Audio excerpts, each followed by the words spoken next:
2.5 pounds of dynamite will get your attention. It's enough explosive to turn an SUV into a convertible.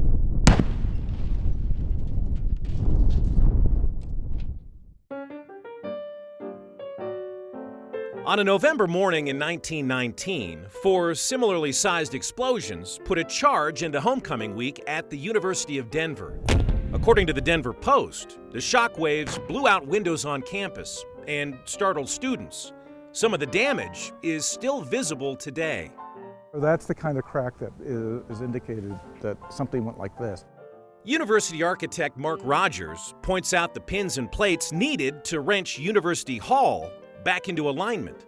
When you look at this building, you start to see that something had to be done to hold the building back together again. The history we have indicates that they put dynamite inside the building and lit it off. Today, that would be considered an act of terrorism. Back then, it was just a prank, allegedly pulled off by DU's main football rival, Colorado School of Mines. Even our own yearbook indicates that from 1919 that the students are talking about how the mines came over and dynamited the campus. And here it is, the Kainuis book of 1921.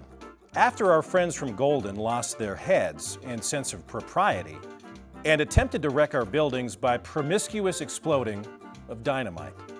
We don't talk a whole lot about that alleged incident. That doesn't mean Mines athletic director David Hansberg isn't familiar with the tale.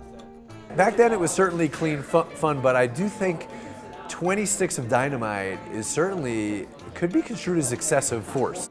Excessive sums up what happened later that day. What was going on back at Mines when our students went back over there to get even. Well, at least to add decoration to a big giant M on the side of a hill. Big mistake. The Rocky Mountain News reported the group was captured, their heads shaved and branded with scarlet letters in silver nitrate, meaning those M's didn't come off for months. Like prisoners of war, they were paraded through town, along with a Denver Post reporter who'd been kidnapped for what Mines students considered slanderous coverage. If this sounds like the Wild West, keep in mind that 100 years ago, Denver was still considered to be the Wild West. So how do you explain this level of madness and mayhem? Chalk it up to school spirit. Our university and Mines were obviously very competitive in football, and that rivalry got to a stage that most of us would never imagine. The Post reported the 2 student bodies agreed to a ceasefire, allowing for football. But the score wasn't settled on the field, as chronicled in the Kainuis book. The game was a dud. The day was cold, and the snow about 3 inches deep, and the game resulted in a scoreless tie. Less than 24 hours later, an explosion rocked Golden and destroyed a good chunk of the iconic M.